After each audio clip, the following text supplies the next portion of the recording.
Someone gave Joni a copy of the worst case scenario survival handbook. So I thought I would start off by reading How to Survive Frostbite. Since we're supposed to get snow, there's something about your skin looks white. Oh look, there's a section on how to survive government shutdown. That's for Homeland Security. So it's an honor to be asked to keynote this conference today. I do want to start by thanking ACT IAC Executive Council for your support, for being a great partner to my office and really being at the forefront of driving good ideas. Specifically, I want to thank Dan Chenook, Rick Holgate, Ken Allen, Mike Palmer, and Mary Southburn. Thank you so much.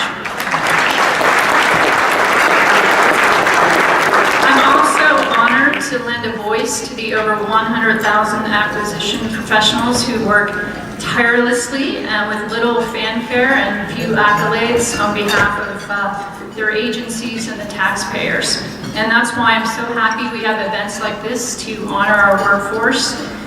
We received apparently over 124 nominations this year, which I understand is 4 times as much as we had last year, so I think that really speaks volumes to the great work underway.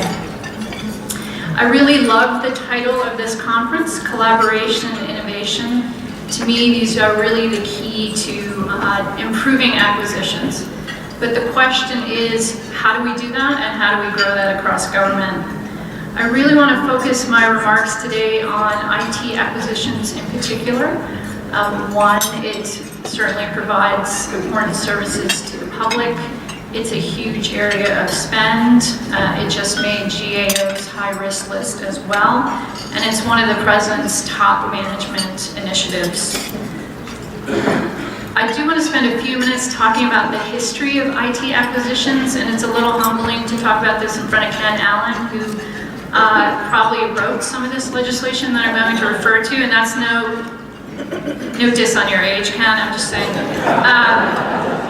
When I mentioned the Brooks Act, he was like, I was here for that. So IT acquisitions has been studied and written about for the past several decades, and under the Brooks Act, codified in 1965, the year I was born, agencies were required to use GSA for their IT acquisitions, or obtain a delegation of procurement authority from GSA to buy the IT acquisitions. Over the next several decades, the IT industry exploded, federal spend on IT skyrocketed, and the old model, the old GSA model seemed a bit antiquated. In 1993, as part of the National Performance Review, Vice President Gore called for an end to government service monopolies. And he called for the freedom for agencies to choose whether to purchase IT through GSA. GSA authorized agencies to make awards without receiving delegations of procurement authority, and thus began the decentralization of IT buying across government. In the years following, several monumental pieces of procurement reform legislation were passed, including the Clinger-Cohen Act, which repealed the Brooks Act. It also placed broad responsibility for setting policy and regulation for federal IT within OMB, and created agency CIOs, along with more responsibility for addressing agency IT needs.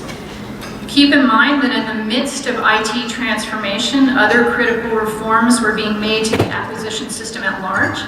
Of particular note, Congress provided authority to award multiple award contracts, which essentially gave agencies the ability to create their own mini schedules instead of going to GSA. Fearful of losing their customers, GSA reinvented the schedules program and added services, eliminating restrictions that had limited the dollar size of schedule orders, and allowing agencies to issue large BPAs that could support enterprise-wide activities. It's the paparazzi. The unintended consequence of some of these very thoughtful reforms was that the pendulum has now swung completely the other way, with unprecedented levels of fragmentation in our buying and enormous proliferation of duplicative IT contracts, creating huge inefficiency and hurting our ability to meet mission needs. Stated another way, the sheer complexity of our organizational framework for IT acquisition is a stranglehold on innovation and efficiency.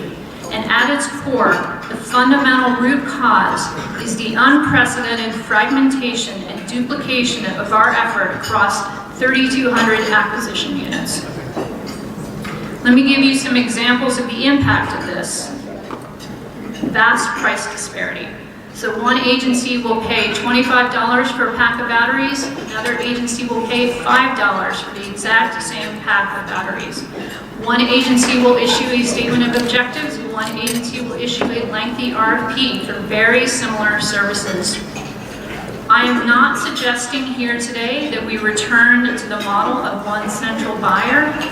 What I am suggesting is that we have an urgent need for a new model based on acting more as one. So I'm partnering with our federal CIO and agency partners like GSA to provide the active leadership necessary to develop a new model for federal contracting, and one that recognizes we need a new enterprise-wide strategy for our federal IT marketplace based on simplification and collaboration.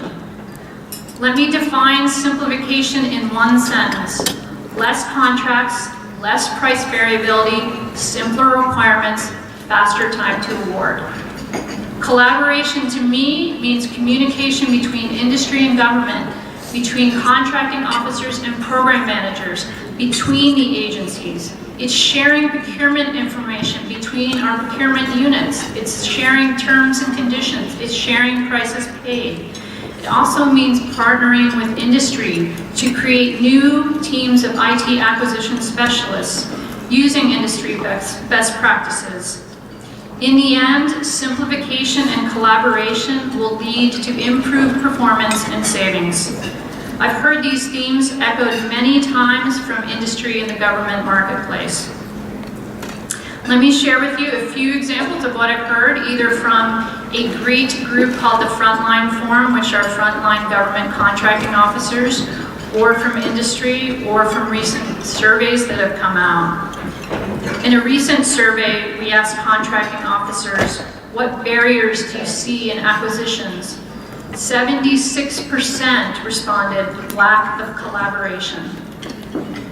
Another industry survey said the lack of required workforce skills is the most significant inhibitor to obtaining innovative solutions. We've also heard that it's the processes, not necessarily the FAR, that is the barrier to driving innovation. In a Rate the Agency pilot program my office launched last year to get industry feedback on the pre-award process for specific procurements, GSA was good enough to pilot this program with one specific acquisition, and industry rated the following statements as lowest.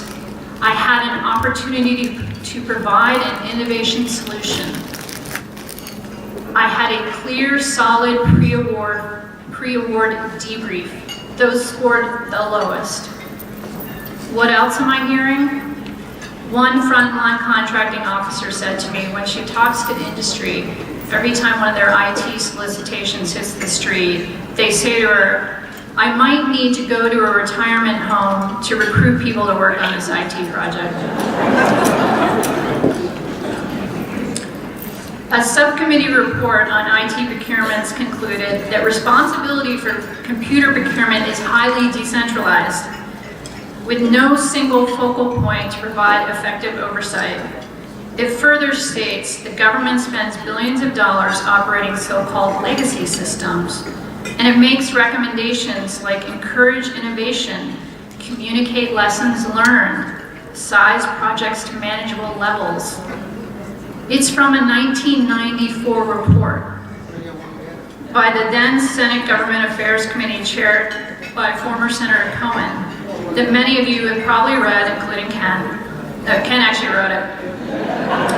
Entitled Computer Chaos, Billions Wasted Buying Federal Computer Systems. So 21 years later, it's clearly time for a new model. Last December, I laid out a strategic set of actions to create this new model for the federal marketplace based on innovation, efficiency, and effectiveness to support the needs of a 21st century government. The roadmap was built around 3 core elements. 1, buying as one through category management. 2, build stronger vendor relationships. And 3, drive innovation. And as we complete the first 3 months of our implementation efforts, I'm really pleased to share a progress report with you, highlighting many of the developments on each of these fronts. And while there's much left to be done, we are well on our way to building a much stronger foundation for delivering results. In category management, we're breaking down agency silos and starting to act as the world's largest buyer, which we are, through category management, which is an approach used in industry and it's been used in the UK government. It builds on the progress of our strategic sourcing effort, but it takes it further to drive efficiencies and effectiveness. So we've taken the $270 billion that we spend every year on common goods and services, divided it into 10 super categories like IT, professional services, and transportation, many smaller subcategories, and we're going to start 1, managing each category, and 2, managing it like its own mini business with its own set of strategies, and 1 team of experts developing these strategies and deploying them across government in a more consistent way. And we can do this in a way that sustains support for our small business goals. We're moving forward on a number of categories, but we're doing our deepest dive in IT. So examples of what an IT category manager might do is moving to a single software license for certain categories, promoting standard configurations for some of our laptops so we get better prices, or developing standard cyber language across contracts. Each category will be led by a senior government executive who's a true expert in that category. So they'll understand buying trends, what drives costs, new innovations, emerging companies. And instead of focusing solely on reducing the unit price of that commodity, each category manager will develop a broader government-wide strategy to drive down total costs and improve performance. So we've taken several steps in the past few months to really implement this and institutionalize it. We have, through our partnership with GSA, started to collect and display contract and pricing information in a central location called the Acquisition Gateway, or often referred to as the hallway. We'll send out the link to everyone to make sure you have it. The Gateway is an online portal where government employees can find contract information, pricing, tools, best practices, and other data. This is an incredibly important point because to date, contracting officers have had no single point to go to find contracting information. So to me, this is really the core of why we have so much duplication. People don't know what government-wide, agency-wide, or bureau-wide contracts exist. When this was done in the UK government, this was the first phase of it just shedding light on what already exists, providing transparency into the existing contracts and the existing prices. The first version of this site, which is live right now, covers key contract information for a range of commonly purchased items, like office supplies, computers, and small package delivery. In accordance with our December memo, the Strategic Sourcing Leadership Council, which is now called the Category Management Leadership Council, has prioritized the collection of IT contracts over the next several months. And our goal is within the next 3 months to have all the contracts, bureau-wide, agency-wide, and government-wide in the IT commodity management area online in this site and available for use by our contracting officers. The idea here is that it's intended to allow you to find and compare existing solutions so you can make better decisions. Additionally, to help manage our focus on the IT category, we'll be hiring an IT category manager at OMB who will work with Tony Scott, our new federal CIO, me, and Mary Davey at GSA to improve our buying and demand management practices for the more than $25 billion spent annually on IT commodities such as hardware and software. We're also hiring an IT vendor manager that will reside in GSA, who will provide full-time focus on improving relationships with key types of vendors, especially those who have multiple contracts for similar goods and services. In the innovation area, we must continue to strengthen the core capacity of the acquisition workforce to use strategies that deliver real results. And equally important, we must find more effective ways of building that capacity to make sure it's taking hold. So to put another way, if we want to develop a digital capability and an agile mindset within the agencies, we must ensure that everyone understands the approach and the many benefits. So here are a few key steps that we've been taking towards this end. First, OFPP is partnering with the U.S. Digital Service and GSA to develop programs to build digital and agile capability within the federal government. Second, we're issuing a challenge to industry in the next few weeks on challenge.gov to help us develop a program to certify contracting professionals in digital services acquisition strategy. So we're not looking strictly at classroom training, although that could be a piece of the program, but instead for a more experiential approach.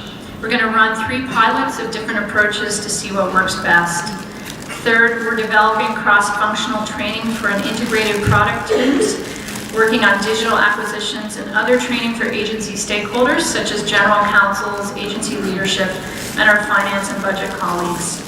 To complement these efforts, the Federal Acquisition Institute is developing an acquisition seminar on Agile and how to improve it in your acquisitions, which will be available in April. Fourth, we're developing a TechFAR hub within GSA's acquisition gateway to provide a collaborative area with resources to all government employees looking for the best way to implement digital services and agile approaches in their acquisitions. And this hub will be part of a larger hallway that will support the Federal Buyers Club and provide innovative strategies, case studies, and resource for any type of procurements. I'm also launching a short audio segment, a podcast, on how government employees have successfully implemented strategies from the TechFAR and the playbook.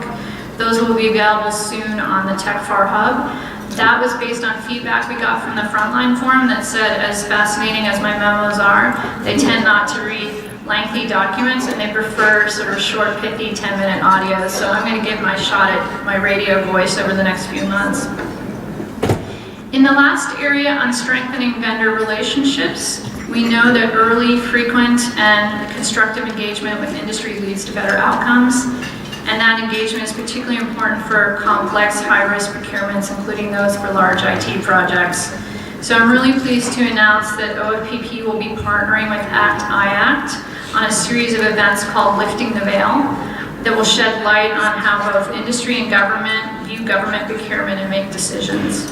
And by having speakers from both government and industry, and also speakers who have been in both government and industry, we can gain an appreciation of both perspectives. And this is again something that I heard from the Frontline Forum members who said the few times that they've spoken to industry has been incredibly enlightening to learn how they buy IT. We need to do more of that. Also in a few weeks, I will be issuing guidance to the agencies that directs them to seek feedback from vendors and from internal stakeholders such as contracting officers and program managers on how well specific high-dollar information technology acquisitions are run. So the title of this is called Acquisition 360, and it's the first ever transaction-based feedback tool that will allow agencies to identify strengths and weaknesses in their acquisition process with a focus on pre-award activities, contract execution, and certain post-award activities such as debriefings. And this initial effort will give us experience with such a tool and will allow us to gain significant insight into where our weak points are and where we're doing well, so we can share that with other partners. Additionally, OFPP is preparing for the second open dialogue this spring to get industry feedback on steps planned around impactful issues that stakeholders told us are incredibly important to them, including contractor reporting and commercial item acquisitions.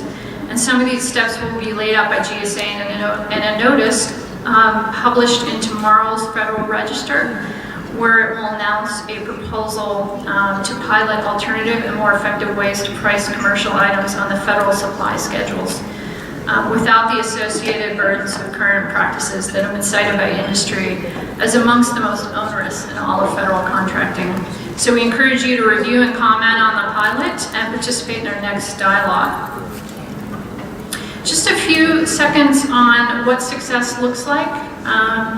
Dan had raised this for me to kind of outline for you. So by the end of calendar year 16, what do you want to actually accomplish? I'd like, one, to say that I've created a more transparent procurement landscape. And specifically, I want contract data for the entire $270 billion we spend in the Common Acquisition Gateway. I want to show that tens of thousands of acquisition professionals are accessing this data every year. I want to be able to say that we've collected and shared with agencies 2 years worth of government-wide agency-specific and bureau-specific data on the efficiency and quality of their acquisition operations, which we're doing right now as part of our benchmarking initiative. We're collecting data on certain items like reduction in the number of transactions for certain categories and one bid rates. I want to be able to say by the end of 2 years that we've reduced the incredible fragmentation and duplication across government. I want to show that we have a single software license in at least 2 major areas. I want to show that we've had a dozen government-wide strategic sourcing solutions in place with strong adoption rates by the agencies. And I want to show that we have less price variability in certain categories. By the end of calendar year 16, I want to have strong government industry communication and collaboration and show to you that I've created at least 4 new channels to ensure we're listening and partnering with industry, specifically around Lifting the Veil series, our Acquisition 360, continuation of our national dialogue, and the hiring of a new IT vendor manager.